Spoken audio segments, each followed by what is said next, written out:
باللہ من الشیطان الرجیم بسم اللہ الرحمن الرحیم لقد کان لکم فی رسول اللہ اسوۃ حسنہ صدق اللہ العظیم۔ محترم ناظرین و سامعین، قرآن مبین میں اللہ تعالیٰ نے فرمایا، اے دنیا کے انسانوں، تمہاری زندگی گزارنے کے لیے، بحیثیت انسان ایک اچھا انسان بننے کے لیے اور دنیا اور آخرت کی کامیابی کے لیے تم کو عملی نمونہ، بہترین عملی نمونہ وہ اللہ کے رسول محمد الرسول اللہ صلی اللہ علیہ وسلم کے اندر ہے۔ آپ صلی اللہ علیہ وسلم کی لمحے لمحے کی زندگی قیامت تک کے ہر انسان کے لیے کامیابی کا ضامن ہے۔ آج میرے اس ویڈیو پیغام کے ذریعے سے کچھ اہم معلومات اور اہم موضوعات پر گفتگو کریں گے۔ یہ مہینہ ربیع الاول کا ہے۔ جیسے ہی ربیع الاول کا مہینہ آتا ہے، عالمی سطح پر امت مسلمہ میں دو بڑے نظریے نظر آ جاتے ہیں، اور اس دور میں، دور جدید میں بہترین مظہر آسانی کے ساتھ ظاہر کرنے کا ذریعہ یہ سوشل میڈیا بن گیا۔ یہ واٹس ایپ، یہ فیس بک، یہ ٹویٹر، یہ انسٹاگرام، یوٹیوب۔ ایسا لگتا ہے کہ ربیع الاول کے مہینے میں یہ دو نظریات آپس میں ایک دوسرے کو اسلام سے خارج کرنے کی کوشش میں لگے ہوئے رہتے ہیں۔ بہرحال میلاد النبی یہ اردو لفظ ہے، یا سمجھ لیجئے عربی میں بھی اسی طرح سے استعمال ہوتا ہے۔ اس کا معنی یہ ہے کہ نبی صلی اللہ علیہ وسلم کی پیدائش، نبی صلی اللہ علیہ وسلم کی پیدائش کے تعلق سے خبر دینا، پیدائش کے تعلق سے گفتگو کرنا، تذکیرہ کرنا، یہ تمام چیزیں مفہوماً اس میں شامل ہو چکی ہیں۔ بہرحال اگر یہ بات مان لی بھی جائے کہ نبی صلی اللہ علیہ وسلم کے پیدائش کے تعلق سے بولنا، سننا، سمجھانا میلاد ہے، تو آپ صلی اللہ علیہ وسلم تو دنیا میں آ چکے ہیں، آپ کی پیدائش ہو چکی ہے۔ آپ کی پیدائش کے تعلق سے کہنے کی کوئی چندہ ضرورت نہیں ہے، یعنی یہ کوئی ایسی انفارمیشن نہیں ہے، کوئی ایسی اطلاع نہیں ہے کہ اب انسانوں کو اس کی ضرورت ہے۔ اب ضرورت کس بات کی ہے؟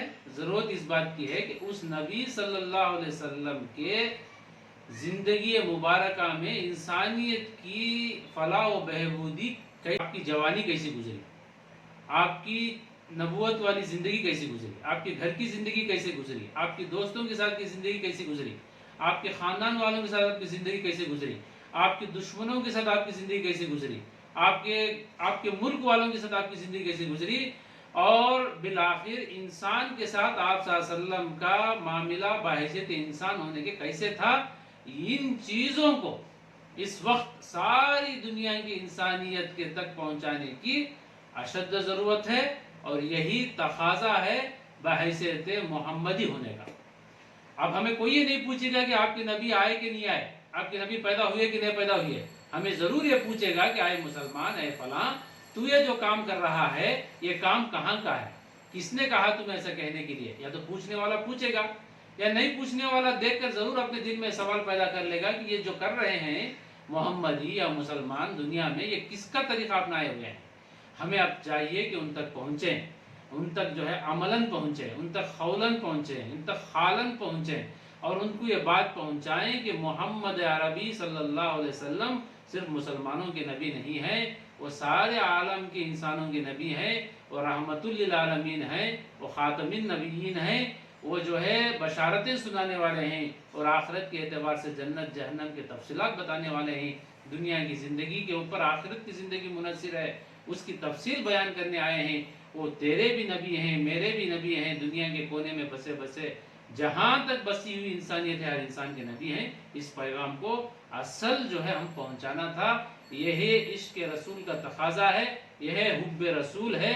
اسی حب رسول کو اللہ تعالیٰ نے قرآن میں آسان انداز سے فرمایا، قُلْ إِن كُنتُمْ تُحِبُّونَ اللَّهَ فَاتَّبِعُونِي يُحْبِبْكُمُ اللَّهُ۔ اللہ کے نظروں میں تم محبوب بننا چاہتے ہو، نبی آخر الزمان محمد رسول اللہ صلی اللہ علیہ وسلم کے مطیع، فرما بردار، آپ کے لمحے لمحے کی زندگی ہماری زندگی کا نمونہ ہماری زندگی میں بحیثیت نمونہ قبول ہو جائے، یہی جو ہے تقاضا ہے، یہی جو ہے ہمارے لیے آپ کے لیے عمل کا میدان ہے۔ رہا معاملہ آپ صلی اللہ علیہ وسلم کی شان کی رفعت کا، آپ کی اسم مبارک کی رفعت کا، آپ کے تذکرے کا، اللہ تعالیٰ نے اس کا روز اول سے انتظام کر چکا ہے۔ اعضاء میں آپ صلی اللہ علیہ وسلم کا نام موجود ہے، آپ صلی اللہ علیہ وسلم کے نام کے بغیر اعضاء مکمل نہیں، آپ صلی اللہ علیہ وسلم کے نام کے بغیر نماز مکمل نہیں، آپ صلی اللہ علیہ وسلم کے نام کے بغیر خطبہ مکمل نہیں، بلکہ مسلمان کی زندگی میں صبح سے لے کر شام تک کی زندگی میں آپ صلی اللہ علیہ وسلم کے نام کے بغیر اس کی زندگی مکمل نہیں۔ اب کوئی اس بات کی ضرورت بغیر اس کی زندگی مکمل نہیں، اب کوئی اس بات کی ضرورت نہیں ہے کہ آپ صلی اللہ علیہ وسلم کا تعارف صرف ربیع الاول تک قید کیا جائے، یا جو ہے کسی ایک تاریخ تک قید کیا جائے، یا کسی ایک دن کے لیے آپ کا تذکرہ کر کے ہم ایسا سمجھ لیں کہ حق ادا ہو گیا۔ میں سمجھتا ہوں یہ لاجک نہیں ہے، یہ منطق نہیں ہے، لہٰذا میری گزارش ہے ان دونوں بھی جو ہے جماعتوں کو، نظریات رکھنے والوں کو، آپ مشن پر توجہ رکھیں۔ اللہ نے جشن کا انتظام روزانہ 5 وقت اذان کے ذریعے سے، نماز کے ذریعے سے، جمعے میں خطبے کے ذریعے سے انتظام کر چکا ہے۔ اللہ تعالیٰ اپنے حبیب صلی اللہ علیہ وسلم کی شان کی رفعت کے لیے نہ میرا محتاج ہے، نہ ربیع الاول کا محتاج ہے، نہ تاریخ کے محتاج ہے، نہ کسی اور کا محتاج ہے۔ اللہ نے انتظام کر چکا ہے۔